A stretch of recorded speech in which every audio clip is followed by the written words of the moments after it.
Mi prometida me traicionó, pero lo que más dolió fue saber con quién. Nunca pensé que el día en que elegí el traje para mi boda sería también el día en que empezó a romperse todo. No lo supe en ese momento, claro. Para mí era solo una mañana más dentro de una etapa que se suponía feliz, ordenada, encaminada. Hoy sé que fue el inicio de algo distinto. No del final, sino de la verdad. Me llamo Daniel. Tengo 36 años, y hasta hace unos meses, estaba convencido de que había hecho bien las cosas en la vida. Trabajo estable, amigos de años, una relación larga que había superado etapas difíciles. No me consideraba ingenuo, pero sí alguien que confiaba. Y eso, ahora lo entiendo, no siempre juega a favor. Conocí a Laura hace casi 6 años. No fue una historia intensa al inicio. Fue cómoda, natural. Nos entendíamos sin demasiado esfuerzo. Teníamos rutinas compatibles, sentido del humor parecido y una forma tranquila de discutir. Nunca fuimos una pareja de grandes escenas ni reconciliaciones dramáticas. Éramos más bien constants. Predecibles, incluso. Y yo creía que eso era una virtud. Después de 3 años juntos, nos mudamos. 2 años después, le propuse matrimonio. No hubo presión externa. Nadie nos apuró. Simplemente sentimos que era el paso lógico. Laura lloró cuando aceptó. Me abrazó fuerte. Dijo que llevaba tiempo esperándolo. Yo le creí sin dudar. La boda estaba prevista para dentro de 8 meses. Un evento sencillo, nada exagerado. Familia cercana, amigos de siempre. Yo estaba involucrado en todo lo que podía, aunque Laura llevaba la mayoría de la organización. Le gustaba tener control. Yo confiaba en ella. Entre esos amigos de siempre estaba Marcos. Marcos y yo nos conocíamos desde la universidad. Más de 15 años de amistad. Habíamos compartido departamentos, trabajos temporales, rupturas, fracasos. Era de esas personas que uno considera familia aunque no lo sea. Conocía mis defectos, mis inseguridades, mis miedos. Y yo conocía los suyos. Cuando conoció a Laura, se llevaron bien desde el primer momento. Nunca me incomodó. Al contrario, me parecía positivo que mi pareja y mi mejor amigo encajaran. Salíamos los tres, hablábamos de todo. Con el tiempo, Laura y Marcos desarrollaron su propia amistad. Mensajes ocasionales, bromas internas. Nada fuera de lo normal. O eso pensé. Los primeros meses del compromiso fueron tranquilos. Estábamos ilusionados. Hablábamos del futuro, de viajes, de cambiar de auto, de hijos algún día. Todo encajaba demasiado bien como para sospechar algo. El primer cambio real fue sutil. Laura empezó a mostrarse más irritable. No siempre, pero lo suficiente como para notarlo. Comentarios pequeños se convertían en discusiones innecesarias. Yo atribuía eso al estrés de la boda. Ella decía que estaba cansada. Yo le daba espacio. Marcos, en cambio, empezó a aparecer más. No físicamente, sino en conversaciones. Laura lo mencionaba seguido. Cosas simples. Marcos dice que este pub es caro. Marcos opina que ese lugar no conviene. Marcos cree que deberíamos esperar un poco más. Me llamó la atención, pero no me molestó. Pensé que simplemente hablaban más porque compartían intereses. Una noche, después de cenar, Laura recibió un mensaje y sonrió de una forma que no vi dirigida hacia mí desde hacía tiempo. Fue solo un segundo, pero lo vi. Levanté la vista y pregunté quién era. Marcos respondió. Dice que mañana no puede venir. Asentí. Nada extraño. Pero esa sonrisa se quedó conmigo más tiempo del que debería. A partir de ahí, empecé a notar pequeños desajustes. Marcos ya no me escribía tanto como antes. No era que me evitara, pero nuestras conversaciones se volvieron más cortas, menos espontáneas. Laura, en cambio, parecía saber cosas del que yo no. Detalles de su vida que antes me contaba a mí primero. Una tarde, sin pensarlo demasiado, le pregunté a Marcos si todo estaba bien. Claro, respondió. ¿Por qué no estaría? Te noto distante. Río. Estás paranoico. Es la boda, te tienes sensible. Acepté la respuesta. Quise creerla. Laura empezó a llegar más tarde a casa. Decía que se quedaba organizando cosas, hablando con gente, resolviendo pendientes. Yo no dudaba. Tenía razones para confiar. O para querer confiar. Un viernes, Marcos pasó por casa sin avisar. Laura no estaba. Nos sentamos a tomar una cerveza. La conversación fue extraña. Forzada. Como si ambos estuviéramos midiendo cada palabra. ¿Estás bien con todo esto? Me preguntó de pronto.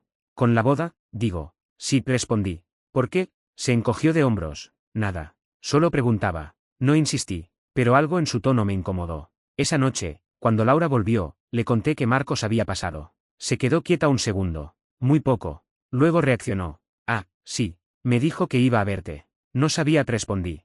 Pensé que se verían mañana. Se le complicó, dijo.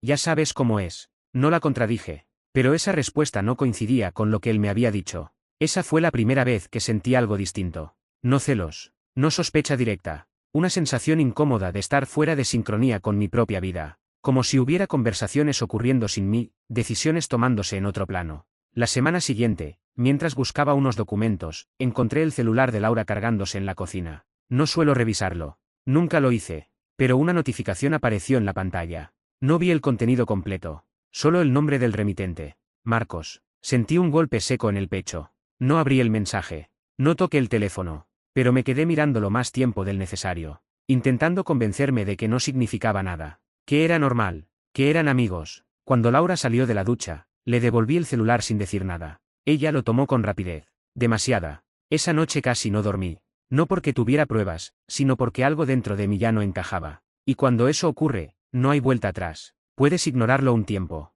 Puedes justificarlo. Pero la duda, una vez instalada, empieza a ordenar todo de otra forma. A la mañana siguiente, mientras me preparaba para ir al trabajo, Laura me preguntó si estaba bien. Le dije que sí. Sonreí. La besé. Salí de casa como cualquier otro día. Pero por dentro ya sabía algo que aún no podía nombrar con claridad. La persona con la que iba a casarme y la persona en la que más confiaba estaban más cerca entre sí de lo que yo creía. Y esa cercanía no era inocente. Todavía no tenía pruebas. Todavía no tenía certezas. Pero la historia que yo creía estar viviendo ya no era la misma. Y eso, aunque aún no lo sabía, iba a cambiarlo todo. Después de esa mañana empecé a vivir con una atención distinta. No era vigilancia, no todavía. Era más bien una conciencia incómoda de cada gesto, cada palabra, cada silencio. Como cuando una canción conocida cambia una nota, y aunque no sabes teoría musical, entiendes que algo está mal. Laura seguía siendo Laura en muchas cosas. Preparaba el desayuno, dejaba notas en el refrigerador, hablaba de la boda con entusiasmo frente a otros. Pero conmigo estaba diferente. Más medida, menos espontánea, como si calculase lo que decía antes de decirlo. Marcos también seguía ahí, pero de otra forma. Aparecía menos, escribía menos, y cuando lo hacía, era para cosas puntuales. Nada personal, nada profundo. Lo contrario de como siempre había sido nuestra amistad. Una noche decidí probar algo simple. Nada invasivo, nada definitivo. Marcos nos invitó a cenar el sábado, le dije a Laura, observándola mientras fingía revisar el teléfono. Levantó la vista de golpe. Ah, sí, preguntó. No me dijo nada. Tal vez se le olvidó comentártelo, respondí, encogiéndome de hombros. No era verdad. Marcos no nos había invitado a nada. Era una frase lanzada al aire para ver qué pasaba. Laura asintió lentamente. Bueno, luego vemos, dijo. Creo que tengo cosas que hacer ese día. No preguntó más. No se mostró sorprendida. Simplemente aceptó la información falsa y la acomodó a su discurso. Eso me dejó claro algo, había conversaciones ocurriendo a mis espaldas, y ella no sabía exactamente cuáles incluían a quién. Esa misma noche, le escribí a Marcos. ¿Todo bien contigo? Tardó horas en responder. Sí, todo bien por... Hace tiempo que no hablamos tranquilos. La respuesta llegó más tarde. Es verdad, cuando quieras. Nada más. Ninguna propuesta. Ningún entusiasmo.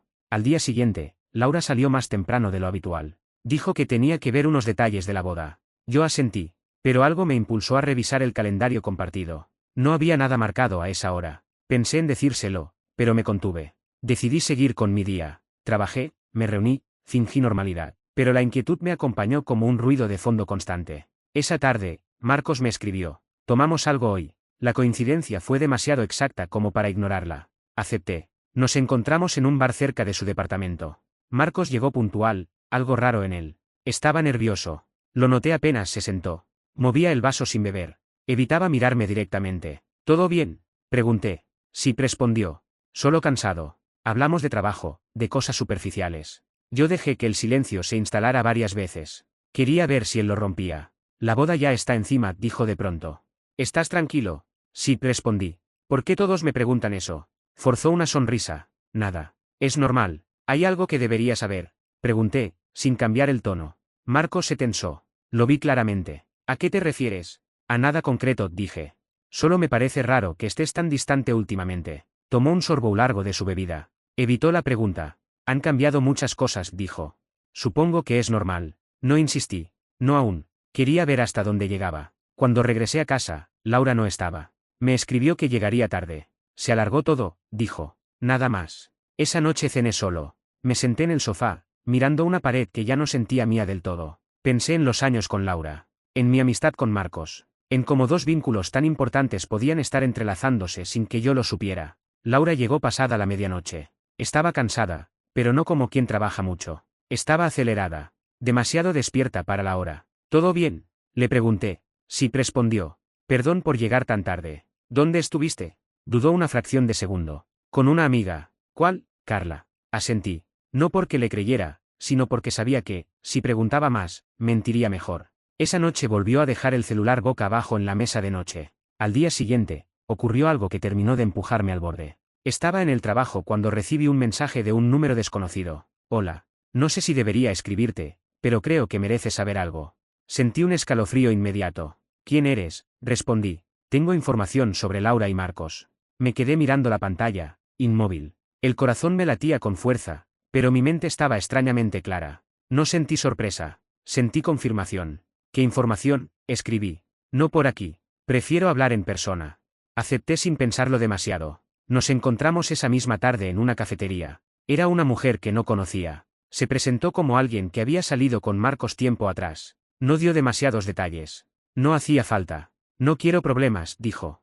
Pero lo que están haciendo no está bien. ¿Desde cuándo? Pregunté directamente. Desde antes de que anunciaran la boda. Sentí el golpe, aunque lo esperaba. ¿Los viste juntos? Pregunté. Asintió. Varias veces. Me contó cosas concretas. Lugares, horarios, detalles que coincidían demasiado con los vacíos en mi historia diaria. No exageró. No dramatizó. Habló con incomodidad, como quien no disfruta lo que está haciendo. Cuando terminó, me quedé en silencio. Lo siento, dijo antes de irse. Pensé que deberías saberlo antes de que sea tarde. Regresé a casa caminando. No llamé a nadie. No grité. No lloré. La verdad ya no era una sospecha. Era un hecho. Esa noche, Laura me habló de la boda con entusiasmo forzado. Yo la escuché con atención. Cada palabra suya ahora tenía un eco distinto. Antes de dormir, le hice una última pregunta. ¿Confías en mí? Le dije. Claro, respondió sin dudar. ¿Por qué lo preguntas? Porque yo confié en ti, dije. Y necesito saber si hice bien. Me miró confundida.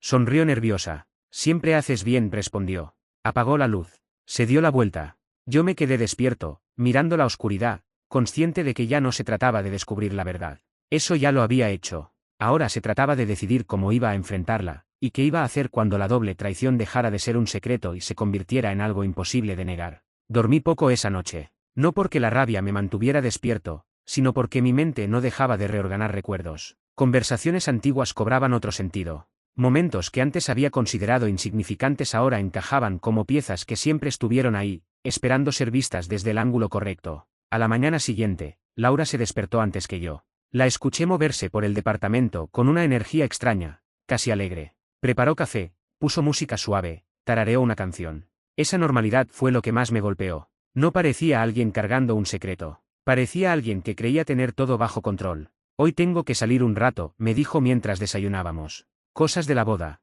Asentí. Claro. No pregunté nada más. Ya no necesitaba hacerlo. Apenas salió, me quedé sentado frente a la mesa, con la taza intacta entre las manos. Pensé en la mujer de la cafetería, en su incomodidad al hablar, en los detalles que había mencionado sin saber cuánto me iban a doler. Pensé en Marcos, en nuestras conversaciones, en su forma de evitarme la mirada. Pensé en mí, en lo fácil que había sido confiar. Decidí que no iba a confrontarlos por separado. No iba a darles la ventaja de preparar versiones distintas. Tampoco iba a explotar en el primer impulso. Quería algo distinto. Quería claridad, y, sobre todo, quería verlos reaccionar cuando la historia que habían sostenido se quedara sin espacio para maniobrar. Le escribí a Marcos. Necesito que vengas esta noche. Es importante. Respondió casi de inmediato. Todo bien. Ven, por favor. Tardó unos minutos en contestar. Está bien. Luego le escribí a Laura. ¿Puedes llegar un poco más temprano hoy? Quiero que hablemos. Tengo varias cosas pendientes, pero veo qué hago, respondió. Es importante, insistí. Tomó un taxi, contestó finalmente. Pasé el resto del día como en automático. Trabajé lo justo, respondí correos sin leerlos del todo, cancelé una reunión sin dar demasiadas explicaciones. Mi cuerpo estaba ahí, pero mi cabeza ya estaba en la noche que se acercaba. Marcos llegó primero. Tocó la puerta 2 veces, como siempre. Cuando abrí, me miró con una mezcla de incomodidad y algo más que no supe identificar. ¿Culpa? ¿Miedo? ¿Anticipación? Pasa, le dije. Se sentó en el sofá. No hizo chistes. No preguntó cómo estaba. Se limitó a esperar. Laura viene en camino, dije. Prefiero que estemos los tres. Su rostro cambió apenas, pero lo noté. ¿Por qué? Preguntó. Porque esta conversación no es solo entre tú y yo. No respondió. El silencio se hizo pesado. Marcos se movía inquieto, cruzaba y descruzaba las manos. Yo permanecía tranquilo, al menos en apariencia. Por dentro, cada segundo se sentía largo, pero no dudé. Laura llegó 15 minutos después. Entró sonriendo, con el abrigo aún puesto. ¿Todo bien?, preguntó. Me dijeron que era urgente. Nos miró a los dos. Su sonrisa se apagó lentamente. Sí, respondí. Siéntate. Lo hizo con cautela. Miró a Marcos. Él bajó la vista. ¿Qué pasa?, preguntó Laura, ya a la defensiva. Respiré hondo. Necesito que me expliquen, dije, desde cuando están juntos. El silencio que siguió fue absoluto. Laura me miró como si no entendiera. ¿De qué hablas? No me hagas perder el tiempo, respondí. Ya sé que están teniendo una relación. Sé desde cuándo. Sé dónde. Sé qué ocurre mientras organizamos una boda. Marcos se levantó de golpe. Daniel, yo. Siéntate, le dije sin levantar la voz. Se quedó quieto. Luego volvió a sentarse. Laura empezó a llorar casi de inmediato. No es lo que crees, dijo. Eso ya no importa, respondí. Lo que importa es que me digan la verdad, completa. Ahora. Laura miró a Marcos. Él cerró los ojos. No fue una mirada de complicidad, fue una rendición. Empezó hace meses, dijo finalmente. No planeamos que pasara. Eso ya lo sé, respondí. Quiero saber por qué siguieron. Porque se dio, intervino Marcos. Porque ninguno supo cómo parar. ¿Y yo?, pregunté. ¿Dónde entraba yo en todo esto? Ninguno respondió. Mientras tú, miré a Laura, planeabas una boda conmigo, y tú, miré a Marcos, me hablabas de lealtad y amistad, estaban construyendo algo a escondidas. Eso es correcto. Laura asintió entre lágrimas. Marcos también. No sentí la explosión que imaginé. No grité. No insulté. Sentí algo más devastador, una calma absoluta. ¿Alguna vez pensaron decirme la verdad?, pregunté. Laura dudó. Yo, quería hacerlo, dijo. Pero no encontraba el momento. Nunca lo ibas a encontrar, respondí. Porque el problema no era el momento. Era perder lo que tenías conmigo. Marcos levantó la cabeza. Nunca quise lastimarte, dijo. Eres como un hermano para mí. Justamente por eso esto es imperdonable, respondí.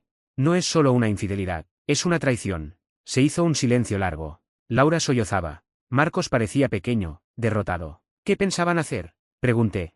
¿Que me casara y luego desapareciera uno de ustedes? ¿O que yo fuera el último en enterarme? Laura no respondió. Marcos habló. Pensé que terminaría, dijo. Que ustedes seguirían adelante. ¿Y tú qué harías?, pregunté. Mirarme a los ojos en mi boda. No contestó. Me levanté. Caminé hasta la ventana. Miré la calle.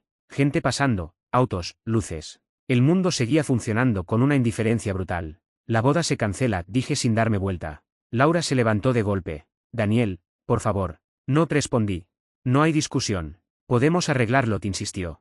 Puedo terminar con él. Podemos ir a terapia. Podemos. Me giré. No quiero casarme con alguien que me eligió mientras probaba otra vida, dije. Y no quiero seguir llamando amigo a alguien que fue capaz de hacer esto. Marcos se puso de pie. Si me odias, lo entiendo, dijo. Pero no era mi intención. No quiero explicaciones, lo interrumpí. Quiero distancia. Laura empezó a decir algo, pero levanté la mano. No hoy, dije. Necesito que se vayan. ¿Los dos?, preguntó Marcos. Los dos. Se miraron. No había mucho más que decir. Marcos salió primero. No me miró al despedirse. Laura se quedó unos segundos más. Te amo, dijo con voz rota. La miré con tristeza, no con rabia. Eso ya no basta, respondí. Cerré la puerta detrás de ella. Me quedé solo en el departamento. El silencio era distinto ahora. No era incertidumbre. Era vacío. Y, de algún modo, alivio. Sabía que lo más difícil aún no había pasado, las consecuencias, las explicaciones, el después. Pero también sabía algo con absoluta certeza. La verdad, por dolorosa que fuera, ya no estaba escondida. Y nada, a partir de ese momento, iba a construirse sobre una mentira. Esa noche no dormí en la cama. No porque no pudiera, sino porque no quise. Me quedé en el sofá, con las luces apagadas, escuchando sonidos que antes formaban parte de una vida compartida y que ahora parecían ajenos, el zumbido del refrigerador, el ruido lejano del tráfico, el reloj marcando el paso del tiempo sin pedir permiso.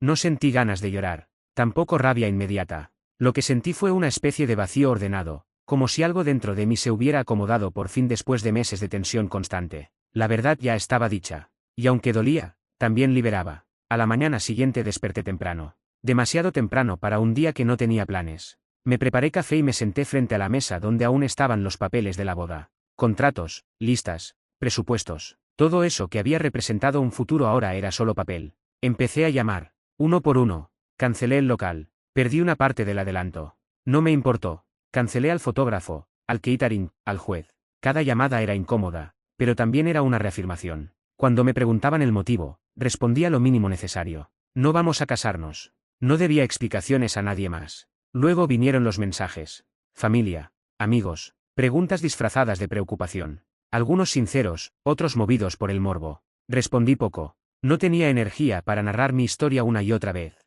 Marcos intentó llamarme esa tarde. No atendí. Me escribió después. Un mensaje largo, lleno de disculpas, de intentos de explicación, de frases que hablaban más de su culpa que de mi dolor. No respondí. No porque no tuviera nada que decir, sino porque ya no había conversación posible. Laura también escribió. Varios mensajes. Algunos pidiendo perdón. Otros apelando a los años juntos, a lo que habíamos construido, a lo que aún podíamos salvar. No contesté ese día. Esa noche salí a caminar. Necesitaba mover el cuerpo, respirar sin paredes alrededor. Caminé sin rumbo fijo, dejando que el cansancio físico calmara un poco el ruido mental. Pensé en lo fácil que había sido para ambos justificar lo injustificable. Pensé en cómo la cercanía prolongada no siempre construye lealtad. A veces solo construye confianza suficiente para traicionar. Pasaron 2 días antes de que aceptara ver a Laura otra vez. No fue impulsivo. Fue una decisión consciente. No para volver. No para discutir. Sino para cerrar. Nos encontramos en un café neutral. Ni su lugar favorito ni el mío. Llegó antes que yo. Tenía los ojos hinchados. Se levantó cuando me vio, pero no me abrazó. Agradecí eso. Gracias por venir, dijo. Asentí. No mucho tiempo, respondí. Solo quiero que hablemos claro. Lo mereces, dijo. Se hizo un silencio breve. ¿Por qué, Marcos?, pregunté. No por curiosidad, sino porque necesito entender. Laura respiró hondo. Porque me sentía vista de una forma distinta, dijo. No mejor, distinta. Y yo no te veía. Sí, respondió. Pero contigo todo era seguro. Predecible. Con él, era otra cosa. ¿Y eso justificaba mentir?, pregunté. Negó con la cabeza. No, dijo. Nada lo justifica. Entonces dime la verdad completa, insistí. No la versión que te deja mejor parada. La real. Laura me miró unos segundos. Sabía que podía perderte, dijo. Pero creí que podía controlar la situación. Pensé que podía decidir más adelante. ¿Decidir qué?, pregunté. ¿Con quién quedarte?, asintió, con vergüenza. Sí. Esa respuesta, dicha sin adornos, fue lo que necesitaba escuchar. Gracias por decirlo, respondí. Eso es lo único honesto que has dicho desde que empezó todo. Laura lloró en silencio. Te amo, repitió. No dejes que esto defina todo lo que fuimos. No lo define todo, respondí. Pero sí define quién eres ahora. ¿Y quién soy yo después de esto? Me levanté. No quiero volver a verte, dije. No por odio, por respeto a mí mismo. ¿Y Marcos?, preguntó. Tampoco, respondí. Algunas traiciones no se superan. Se aceptan y se dejan atrás. Salí del café sin mirar atrás. Las semanas siguientes fueron extrañas. No dramáticas, pero sí densas. Reordenar una vida no es algo que se haga de golpe. Cambié rutinas. Dejé de ir a ciertos lugares. Me alejé de amistades que inevitablemente estaban ligadas a ambos. No fue castigo. Fue higiene emocional. Con el tiempo supe que Laura y Marcos intentaron formalizar algo. Duró poco. Sin el secreto, sin la adrenalina, sin la excusa del no debería, la relación no sobrevivió. No sentí satisfacción al enterarme. Tampoco tristeza. Solo confirmación. La gente a veces cree que la traición duele solo por el engaño. No es así. Duele porque te obliga a reescribir tu historia. A aceptar que no eras quien creías dentro de la vida de otro. Que ocupabas un lugar que no era tan firme como pensabas. Pero también enseña algo valioso. Aprendí que la lealtad no se mide en palabras largas ni en años compartidos, sino en decisiones pequeñas tomadas cuando nadie está mirando. Aprendí que confiar no es un error, pero ignorar lo que duele sí lo es. Y aprendí que elegirte a ti mismo, aunque implique perderlo todo, no es egoísmo. Es supervivencia. Hoy vivo solo. El departamento es distinto. Más simple. Más silencioso. Pero también más honesto. No hay secretos. No hay dobles discursos. Solo lo que es. A veces pienso en la boda que no fue. En el traje que nunca usé. En las fotos que nunca se tomaron. Y, lejos de doler, siento alivio. Porque no me casé con una mentira. No uní mi vida a alguien que dudaba mientras yo estaba seguro. Perdí una prometida. Perdí un amigo. Pero no me perdí a mí. Y eso, aunque costó caro, fue la única victoria real en toda esta historia.